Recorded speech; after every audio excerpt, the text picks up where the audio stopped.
Down the California coast, in the quiet town of Monterey, a shadowy mystery started creeping in. Liam Anderson, 26, a sharp software engineer, didn't buy into the whole supernatural thing. Not one bit. His logical mind, all science and facts, kept him clear of that kind of stuff. His friend Jessica Rodriguez, though, she was all vibes and spirits, always telling him about some weird, spooky thing. Liam, he'd just chuckle and shake his head. One day, Liam hears this really odd story from Jessica. It's about her little sister Amy, 8 years old, who started acting real strange. Amy's got this weird mark on her forehead, shows up real clear on nights of the new moon, the Amavasya thing. It looks like a burnt cigarette, right there on her smooth skin. And when that mark shows up, Amy gets real sick, has these crazy dreams. She's always talking about this blurry guy, reaching out, wanting her to go somewhere else. Liam, at first he figures it's just some kid stuff, a fever or something. But Amy's mom, she's freaking out, and Jessica's scared too. Even Amy's dad, Dr. Michael Rodriguez, a real respected doc, he's got no clue what's going on. All the medical tests? Nothing. Liam's curiosity starts kicking in, and he decides he's got to figure this out. One night, Liam goes over to Amy's place. She's sleeping, and that weird mark's glowing on her forehead. Liam sits by her, tries to listen to her dreams. Amy starts mumbling real quiet. She says, "He's calling me." He says, "Come on, Amy, come with me. There's nothing here." Liam feels this cold shiver run down his spine. He knows this ain't no regular sickness. Something else is going on. Next day, Liam and Jessica get together, try to figure out what's happening. They decide to check the security camera footage from that night and try to make sense of Amy's dreams. They find out, 4 years before Amy was born, there was this weird ritual in an old cemetery near their house. Some kind of dark magic thing. A ritual? What kind of ritual? Liam asked, his voice low, a frown creasing his forehead. "I don't know," Jessica replied, her voice shaky. "But it was something bad, real bad. Old folks around here, they whisper about it. Say it was some kind of summoning. They say people messed with things they shouldn't have." Liam scoffed, but a sliver of doubt crept into his mind. "Summoning? Come on, Jess, that's straight out of a horror flick." I know, she said. "But what else can explain this? Amy's not making this up. And those marks, those cuts on her arms, the ones that showed up that night. The doctors, they said it was self-inflicted, but how could an 8-year-old do something like that?" The memory of the jagged, almost surgical-looking cuts on Amy's tiny arms sent a chill down Liam's spine. They were too precise, too brutal, to be the work of a child. "All right," Liam conceded. "Let's say, just for the sake of argument, there's something to this. What do? We gotta find out what happened at that ritual," Jessica said, her eyes determined. "We gotta figure out what they summoned and how to send it back." They started digging, hitting up the local library, scouring old newspaper archives, and even talking to some of the town's oldest residents. Most people just gave them weird looks, mumbled about bad juju, and told them to leave it alone. But one old woman, Mrs. Evelyn Hayes, who lived in a creaky old house on the edge of town, seemed to know more. "They were fools," she rasped, her voice like dry leaves rustling. "They thought they could control it, bind it to their will. But some things ain't meant to be controlled." "What was it?" Liam asked, his voice tight. "What did they summon?" Mrs. Hayes looked at him, her eyes filled with ancient fear. "They called a shadow, a hunger, a thing that feeds on the weak, the vulnerable. And it's found Amy." "A shadow," Jessica whispered, her voice trembling. "Yeah," Mrs. Hayes said, nodding slowly. "A shadow that comes in the dark of the new moon. It wants what it was promised, and it ain't gonna stop until it gets it. Liam felt a cold dread settle in his stomach. They were dealing with something far beyond anything he'd ever imagined. And Amy was right in the middle of it. Liam's jaw tightened. So what do we do? Just let this shadow take Amy? Mrs. Hayes shook her head, her old eyes flashing with a spark of defiance. No, there's always a way to fight back. But it ain't gonna be easy. This thing, it feeds on fear, on weakness. You gotta be stronger.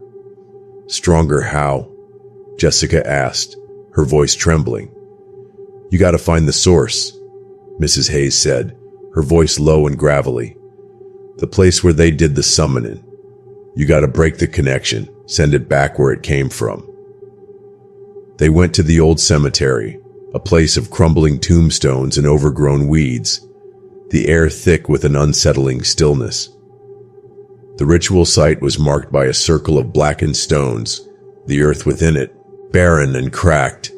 A sense of wrongness hung heavy in the air, a feeling of something ancient and malevolent. Liam, despite his skepticism, felt a prickle of fear crawl up his spine. This place, it feels wrong. It is, Jessica said, her voice barely a whisper. This is where they opened the door. They searched the area, looking for anything that might give them a clue. They found a small, tarnished silver locket, engraved with strange symbols. Liam took a picture of it, hoping someone could identify the symbols. Back at Liam's apartment, they started researching the symbols, scouring ancient texts and online forums. They found a reference to a forgotten demon, a creature of shadow and hunger, known as the Devourer. The symbols on the locket were its sigil, a mark of its power. The Devourer, Liam said, his voice grim. It feeds on souls, on the life force of the weak. And it's targeting Amy, Jessica finished, her eyes filled with fear. Because she's vulnerable. They knew they were running out of time. Another new moon was coming, and with it, another chance for the Devourer to claim Amy. They had to act fast. They decided to try and replicate the ritual, but in reverse. They would use the Devourer's sigil to create a counter-ritual, a way to close the door and send it back. But they needed something powerful, something to anchor the ritual, something that held a strong emotional connection to Amy. Her drawings, Jessica said suddenly. She's always drawing ever since she was little. They're filled with her innocence, her hope. They gathered Amy's drawings, colorful and vibrant, filled with the joy of childhood. They laid them out in the circle of stones, the innocent images a stark contrast to the dark energy that permeated the place. As they began the counter-ritual, chanting the ancient words they had found, the air grew cold and the shadows deepened. A low growl echoed through the cemetery, a sound that seemed to come from the earth itself. The Devourer was fighting back. The ground began to tremble, and a gust of icy wind whipped through the cemetery, scattering Amy's drawings. The shadows around them writhed and pulsed, taking on a vaguely human shape, a dark, looming figure with glowing red eyes. It's here, Jessica whispered, her voice tight with fear. It's trying to stop us. Liam's heart pounded in his chest, but he forced himself to stay focused. They had to complete the ritual. They had to send it back. He continued chanting, his voice echoing through the night, the ancient words vibrating with power. The shadowy figure lunged, its hand reaching out, its fingers like claws. Liam felt a wave of icy cold wash over him, a sense of overwhelming dread. He stumbled, his voice faltering. "Liam!" Jessica cried, her voice filled with panic. She grabbed his hand, her touch grounding him, pulling him back from the edge of despair. "Don't stop! We're almost there!" He looked at her eyes filled with determination, and found a renewed surge of strength. He continued chanting, his voice growing stronger, more resonant. The symbols on the locket began to glow, radiating a blinding light that pushed back the shadows. The ground shook violently, and a deep, guttural roar echoed through the cemetery. The shadowy figure recoiled, its form flickering and dissolving. The light intensified, and a swirling vortex of energy opened in the center of the circle. The devourer, its form now a writhing mass of darkness, was pulled towards the vortex, its screams echoing through the night. "Go back," Liam shouted, his voice filled with power. "You don't belong here." The vortex pulsed, and the devourer was sucked into it, its screams fading into a distant, chilling echo. The vortex closed, and the light vanished, leaving them in the quiet darkness of the cemetery. The ground stopped shaking, and the air grew still. The oppressive sense of dread lifted, replaced by a feeling of profound relief. They had done it. They had sent it back. They stumbled out of the cemetery, exhausted but triumphant. Back at Amy's house, they found her sleeping peacefully, the mark on her forehead gone. Her parents, relieved and bewildered, thanked them profusely. "I don't understand," Amy's dad said, shaking his head. "What did you do?" "We just took care of it," Liam said, his voice hoarse. "It's gone now. She's safe." He knew they couldn't explain the truth, not fully. Some things were better left unexplained, but he also knew, deep down, that they had faced something real, something ancient and terrifying, and they had survived. The following weeks were quiet. Amy was back to her cheerful self, drawing colorful pictures and playing like any other kid. The strange mark never returned, and the nightmares stopped.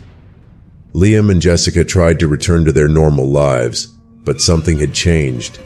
They had seen the darkness, faced the unknown, and come out the other side. Liam, especially, was different. His skepticism had been shaken to its core. He couldn't dismiss the supernatural anymore. He had seen too much, felt too much.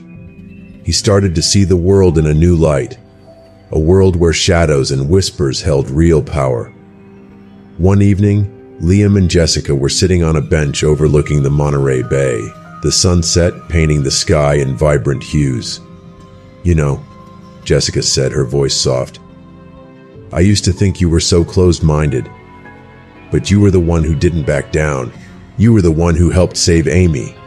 Liam shrugged, a small smile playing on his lips. "We did it together, and honestly, I don't think I could have done it without you. You were right, Jess. There's more to this world than we see." "Yeah," she said, nodding slowly. "Here's a lot we don't understand. But we're not alone. There are things out there, good and bad. And sometimes they need our help."